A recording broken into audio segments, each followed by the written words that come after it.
Buenos días, mi nombre es Germán Stemelin. Agradezco en primer lugar a nuestro GEL por esta invitación. Voy a hablar de lo mejor de ASH en linfoma de Hodgkin. Seleccioné 5 abstracts que creo que tienen aplicación práctica para la región. Antes de cada uno de ellos, voy a dar una pequeña introducción y cuando corresponde al final, mi opinión personal.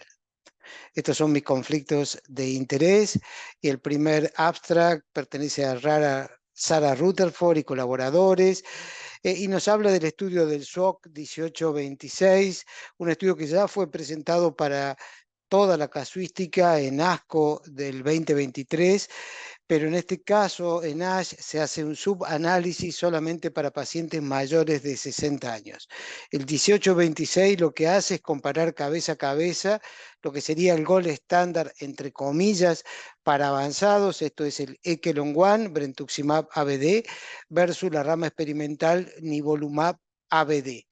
Obviamente para linfomas de Hodgkin avanzados y como dice el título, Nivolumab ABD mejora la tolerancia y mejora la sobrevida libre de progresión. Repasemos el estudio del SWOG. Este es un slide de Alex Herrera, donde los criterios de inclusión son los mismos que el Ekelon One, o sea, pacientes con Hodgkin avanzados, que son randomizados 1 a 1 entre Ekelon One, rama control, y la rama experimental es Nivo-ABD por 6 ciclos, el Nivo a la dosis de 240 miligramos día 1 y día 15, y el G-CSF es opcional, o sea, el filgastrina es opcional, mientras que en la rama control con brentuximab es mandatorio.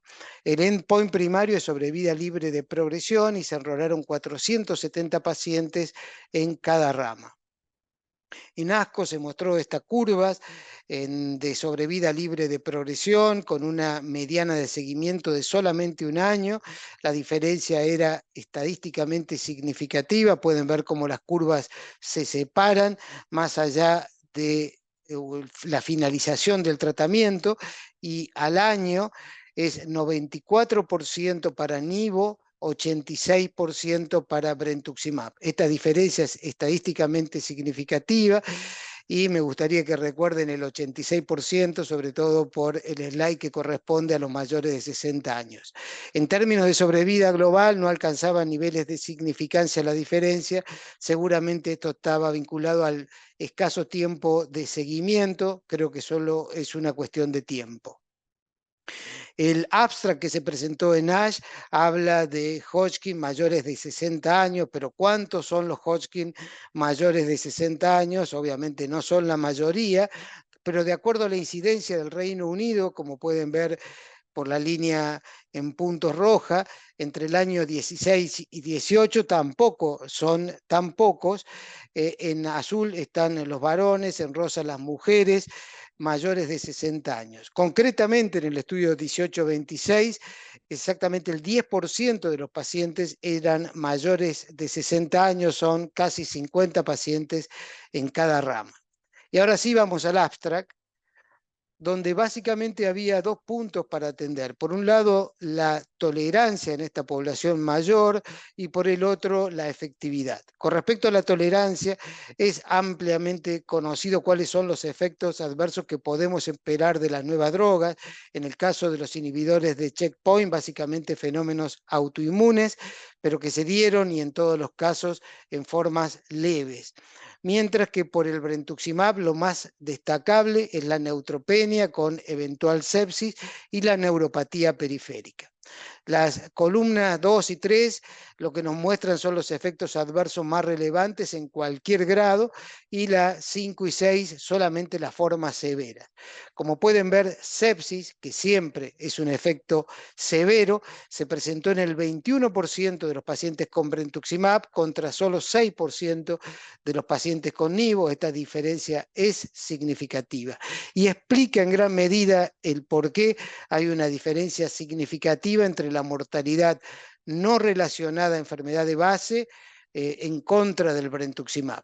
Y si hablamos de neuropatía, se destaca la neuropatía sensitiva, el doble, más del doble con brentuximab, 66% versus 31% en cualquier grado. mientras que las formas severas no alcanzaron niveles de significancia, pero también fueron más frecuentes con brentuximab. Así que sin duda nivo-ABD es mejor tolerado. ¿Qué pasa con la efectividad?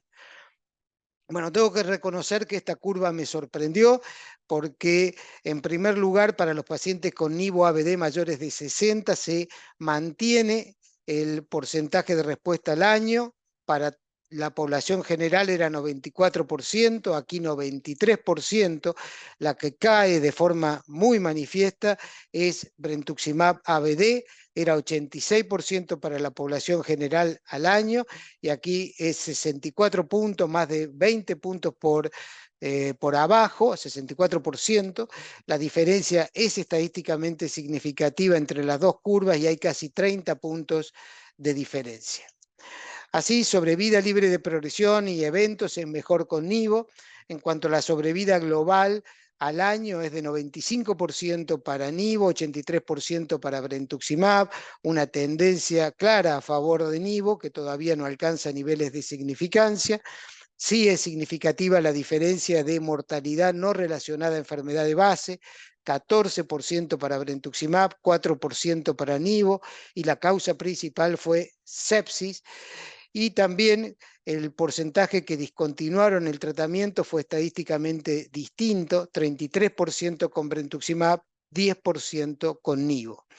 A estas viñetas le agregué yo para Argentina, para un paciente de 70 kilogramos, el precio de la única forma aprobada, que es el Echelon One, brentuximab más ABD, es algo más del doble que nivo ABD, siempre hablando de productos originales. Y el año pasado, Lynch y colaboradores presentaron la experiencia en primera línea de Pembro-ABD para cualquier estadio. Son 30 pacientes que, como pueden ver, solamente uno tuvo un evento. En principio es muy probable que los resultados de Pembro-ABD comparados contra Nivo-ABD no sean muy distintos, dado que así se han comportado estas dos drogas en diferentes cánceres a lo largo del tiempo.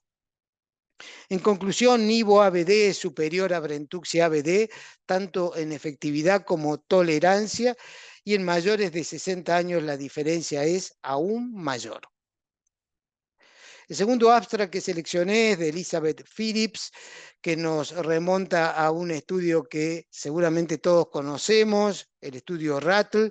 Algunos lo tenemos incorporado dentro de nuestro algoritmo terapéutico.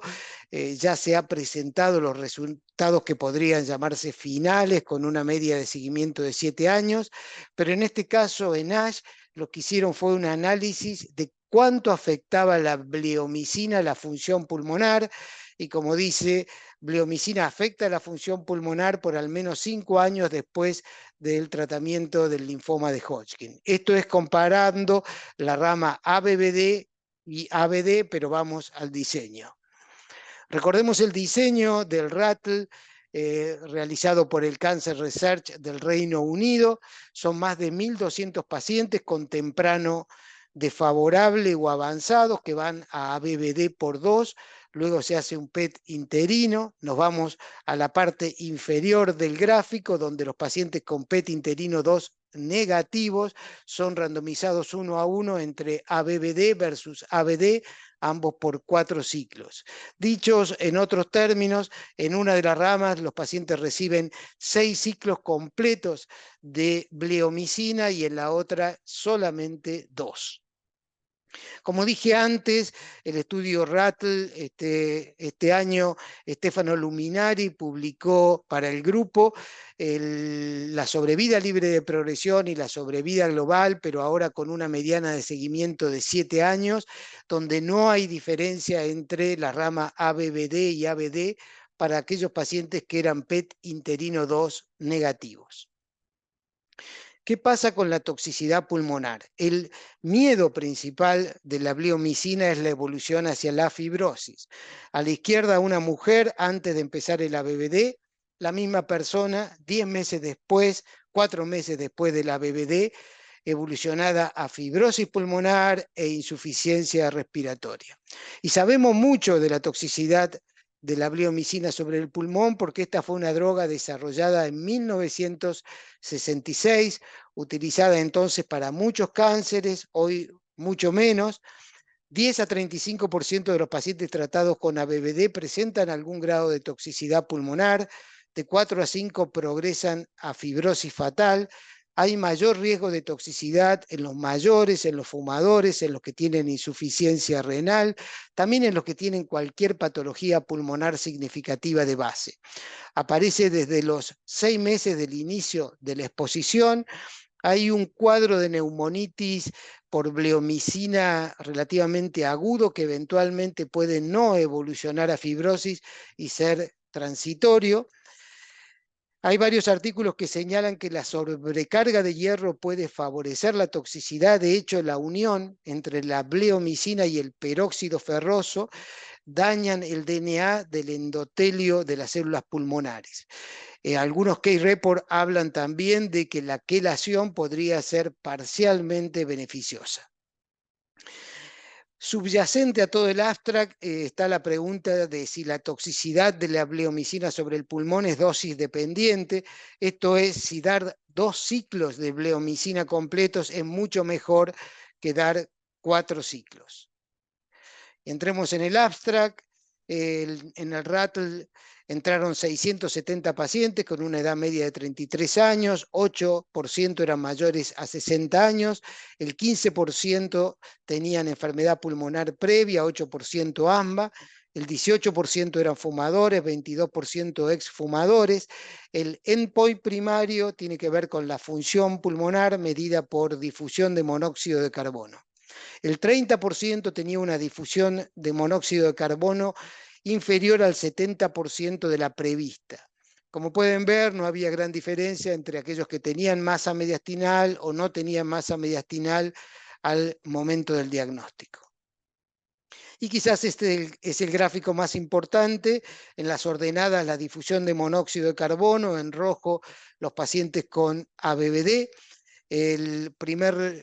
La primera medición al final del tratamiento, donde vemos que hay una diferencia claramente significativa, el deterioro es más marcado en pacientes que recibieron ABVD. Es cierto que al año la recuperación es muy importante, pero esta diferencia se mantiene sostenida a lo largo del tiempo, a punto tal que a los 2 años la difusión de monóxido de carbono se recuperó al 90% en el 81% de los pacientes con ABD y solamente en el 68% de los pacientes que fueron ABVD. Así, la toxicidad pulmonar de la bleomicina definitivamente es dosis dependiente. Las 2 viñetas que siguen son opinión personal. Desescalar a ABD luego de un PET interino 2 negativo, según el ensayo RATL, es una excelente alternativa y en particular para países donde ABVD es la opción más realista, como los nuestros, y esto lo veremos en el quinto abstract. Según los resultados a 7 años del RATL, completar 6 ABVD en mayores o personas de riesgo pulmonar aumentado luego de haber tenido un PET interino 2 negativo, según mi opinión personal, sería un error. El tercer abstract de Sanjal Desai habla de un tema que ha estado presente en muchos de los congresos que atienden Hodgkin en los últimos años, que es el efecto de desbloqueo de la quimioresistencia mediante el uso de inhibidores de PD1, inhibidores de checkpoint. En este caso, un estudio multicéntrico reporta esta propiedad antes del trasplante autólogo. El estudio Clinivo fue el primero en hacer mención a esta propiedad de los inhibidores de checkpoint y fue en el año 2017, hace casi 7 años. El estudio Clinivo es el estudio más importante que se hizo en vida real para pacientes con cáncer de pulmón a células pequeñas. Estos pacientes precisamente recibían quimioterapia, se volvían quimioresistentes, luego recibían nivolumab y algunos de ellos volvían a ser quimiosensibles. Esto mismo analizó un año después, en 2018, el grupo LISA, pero ahora sí, para linfoma de Hodgkin, y encontraron lo mismo, que pacientes que habían fallado a un anti-PD1 volvían a ser sensibles a la quimioterapia o a la quimioterapia más un anti-PD1. Si a esto le sumamos el hecho de información que ha ido apareciendo con respecto al, al beneficio, a la efectividad de los inhibidores de checkpoint anti-PD1 en pacientes recaídos refractarios, ya sea combinado con quimioterapia o como monodroga, hace que pensemos que quizá deberíamos cambiar el algoritmo terapéutico de los recaídos refractarios o al menos el orden en el cual tratamos a estos pacientes. El estudio de Alison Moskowitz, publicado en JCO del 2021, nos muestra los resultados con Pembro-GBD. Son 39 pacientes enrolados, en definitiva 36 pacientes que completan el tratamiento. Es cierto que van a trasplante autólogo, algunos hacen consolidación con brentuximab, pero la curva, que no es curva, es una línea de sobrevida libre de progresión a la derecha, muestra que ningún paciente tuvo evento. Algo parecido nos cuenta May con Nivo-ICE, 94% de sobrevida a 2 años. Y cuando se compara las formas aprobadas como monodroga, Pembro versus brentuximab, cabeza a cabeza en el Keynote 204, seguramente ya han visto este trabajo, donde pembrolizumab es mejor en sobrevida libre de progresión, casi 20 puntos arriba al año, con mejor calidad de vida también. Y vamos al abstract. Es un estudio retrospectivo de 5 centros de referencia, el Dana-Farber, el City of Hope, el Memorial, la Mayo y el Huntsman. Son 981 pacientes trasplantados entre el 2010 y el 21. Los colores del gráfico se corresponden con los colores de las curvas de sobrevida libre de progresión que veremos luego. El 20% recibieron un anti-PD1 con o sin brentuximab antes del trasplante. El 32% recibieron brentuximab sin inhibidores de checkpoint antes del trasplante, desde luego sí quimioterapia, y el 48% solamente quimioterapia. Y las curvas de sobrevida libre de progresión, creo yo que es más que elocuente, 20 puntos arriba, los pacientes que en algún momento antes del trasplante autólogo recibieron anti-PD1, 89% a 5 años. Esta diferencia es significativa contra las otras dos curvas, 69% para los que recibieron brentuximab y 65% para los que recibieron quimioterapia. Opinión personal, los inhibidores de PD1, Pembro, Nivo, con o sin quimioterapia, deberían ser parte del rescate pretrasplante autólogo y deberían preceder al brentuximab en el algoritmo terapéutico de pacientes recaídos que, desde luego, no hayan utilizado brentuximab en primera línea en el contexto del ECHELON-1. El cuarto abstract de Timothy Borges también toca un tema que ha estado en debate últimamente, de si trasplante allogeneico sí, trasplante allogeneico no, en linfoma de Hodgkin. A mí reconozco que me llama un poquitito la atención esta duda. Yo no tengo ninguna duda al respecto, ya me pongo en una de las veredas. Yo creo que sin duda el trasplante allogeneico tiene un lugar para pacientes seleccionados y el algoritmo terapéutico del linfoma de Hodgkin. También analiza en vida real la experiencia con CAR-T CD30 y también analiza si tiene sentido, utilidad, el retratar a pacientes con las nuevas drogas. ¿Por qué? Porque la población que se reporta es una población doble refractaria, o sea, pacientes que habían recibido previamente brentuximab y un anti-PD1 o eran intolerantes a alguno de ellos.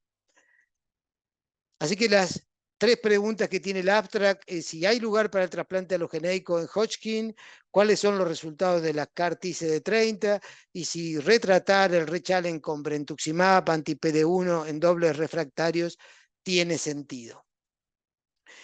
El registro internacional nos cuenta que para adultos en el 2021, en verde están los trasplantes autólogos y en azul los trasplantes allogeneicos. Obviamente el primer lugar le corresponde al mieloma múltiple con trasplante autólogo y el sexto a linfoma de Hodgkin. La mayoría son trasplantes autólogos, pero si agudizan un poquito la vista van a ver ahí abajo una pequeña línea azul que corresponde precisamente a los trasplantes alogeneicos, que en la década del 10 al 20, la curva de la derecha, fueron más de 1.600 los reportados, con una expectativa de sobrevida global para los quimiosensibles mayor al 60%. Más difícil es dar una opinión con respecto a las CAR-T CD30 en Hodgkin. Las primeras se desarrollaron allá por 2017, así casi 6 años. Durante estos 6 años se han ido aprobando muchas indicaciones para CAR-T, para neoplasias B, donde está el linfoma de Hodgkin. Sin embargo, esta aprobación para el linfoma de Hodgkin no llega. ¿Y por qué es así? Quizás lo explica bien la curva de la derecha de sobrevida libre de progresión. La mayoría de los autores, como Carlos Ramos en este trabajo, reportan que si bien hay un porcentaje significativo de respuestas, las respuestas tienden a ser cortas y se pierden. La discrepancia entre las curvas de sobrevida global y de sobrevida libre de progresión la vamos a explicar en el último abstract. Así que entrando en el abstract, es un estudio retrospectivo, ya dije, de 14 centros de Estados Unidos entre el año 2011 y 2021. Son 158 pacientes, 75% de ellos dobles refractarios y 25 intolerantes.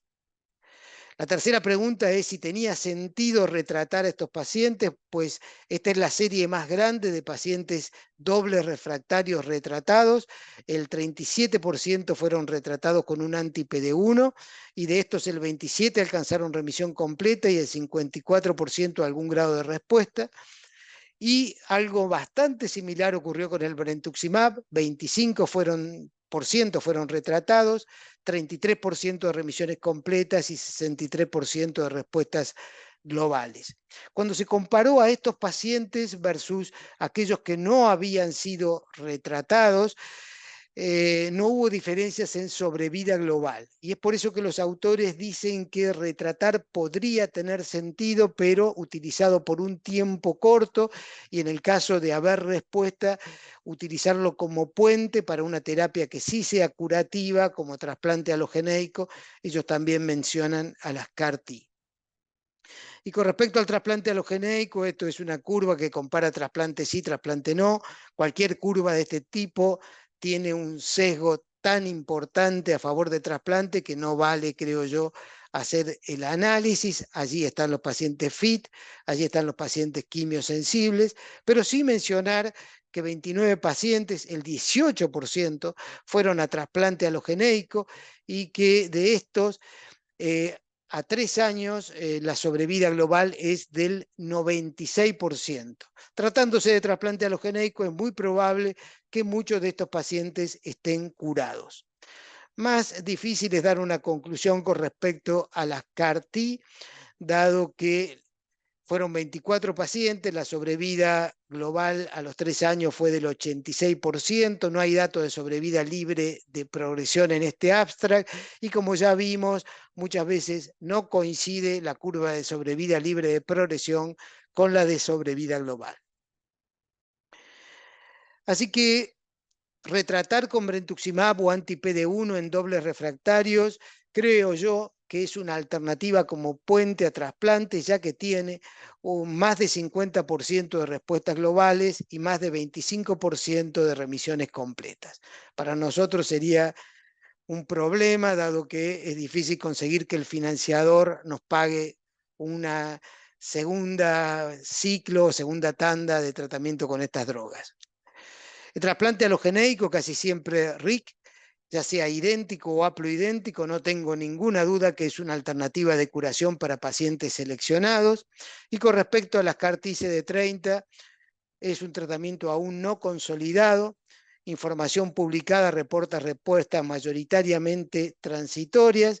El abstract presentado en ASH parecería reportar que puede ser una alternativa potencialmente curativa.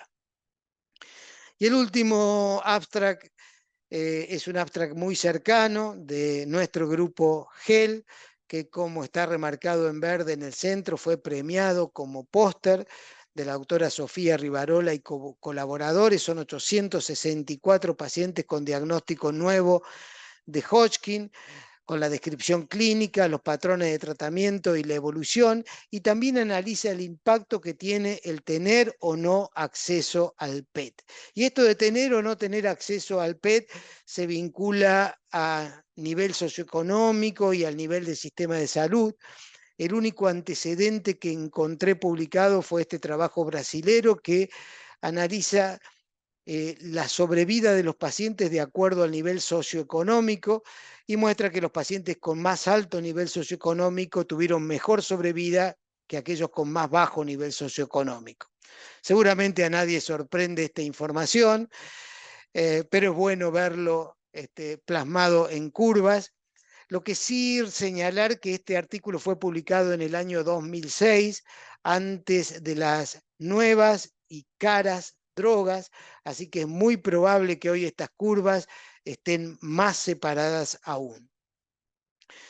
El abstract incluye 864 pacientes que eran evaluables de 7 países, como vemos en el gráfico. Con respecto al acceso a PET, a la izquierda está el momento de la estadificación, a la derecha a fin de tratamiento, en azul aquellos que sí tenían acceso al PET, en ambas situaciones menos del 50%. Es muy probable que la foto hoy sea mejor, que el porcentaje en azul sea mayor, pero sigue habiendo pacientes que no tienen acceso a PET. ¿Cómo se trata en la región? La respuesta es categórica, se trata con ABVD, BICOP, mucho menos Echelon One, son menos del 1%. En términos de sobrevida libre de progresión, de acuerdo a si tenían o no tenían acceso a PET de fin de tratamiento, vemos diferencias significativas, tanto en temprano favorables, desfavorables como avanzados. En sobrevida global solo hubo diferencias para los tempranos desfavorables. Y toda esta información nos dejó varias preguntas para responder que esperemos podamos responder en los próximos años.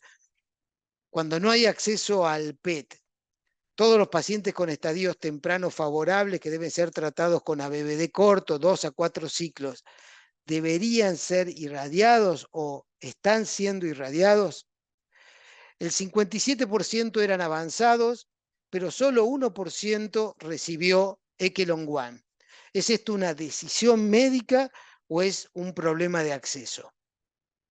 En principio todos creo que estaríamos de acuerdo que en el plan de tratamiento de los avanzados no está incluida la radioterapia. Sin embargo, el 21% de los pacientes fueron irradiados. ¿En cuáles escenarios estaríamos irradiando a los avanzados? Los pacientes sin PET de fin de tratamiento tuvieron peor sobrevida libre de progresión en todos los estadios. ¿A qué se debe esto? ¿A una interpretación incorrecta de la tomografía de fin de tratamiento? ¿A un subtratamiento en algunos casos que fueron entendidos como temprano favorables por la tomografía inicial y tratados como tales? ¿O es solo un marcador, un subrogante del nivel del sistema de salud? Si me dan a elegir, yo creo que probablemente las tres hipótesis tengan algo de verdad, pero puesto a elegir, como decía antes, lo más probable es que sea solo un subrogante del nivel del sistema de salud. Por último, la sobrevida global fue equiparable a la publicada en la literatura internacional. ¿Cómo se explica esto habiendo tanta diferencia con la literatura internacional en términos de sobrevida libre de progresión? ¿Es mérito de los esquemas de rescate, de las nuevas drogas, del trasplante autólogo, o es poco tiempo de seguimiento medio, 5 años, para el linfoma de Hodgkin? Aquí me tengo que ir varios años atrás, cuando el Hodgkin era todavía una enfermedad, Hodgkin disease. En ese momento se había acuñado un término, Chronic Relapsing Hodgkin Disease, que lo que quería era contar cómo le iba a los pacientes en ese entonces sin las nuevas drogas, pacientes jóvenes que eran refractarios, pero a diferencia de los no Hodgkin agresivos que fallecían relativamente en poco tiempo, estos pacientes sobrevivían muchos años, la mayoría seguían siendo sensibles a algún tratamiento, parcialmente sensibles, incluso a la radioterapia, incluso a los corticoides, en definitiva, desde luego, fallecían por la enfermedad, pero muchos años después. Así que creo yo que no se pudo demostrar diferencias en sobrevida global en el Astra, sencillamente porque fue un tiempo corto de seguimiento. Y eso es todo. Muchas gracias.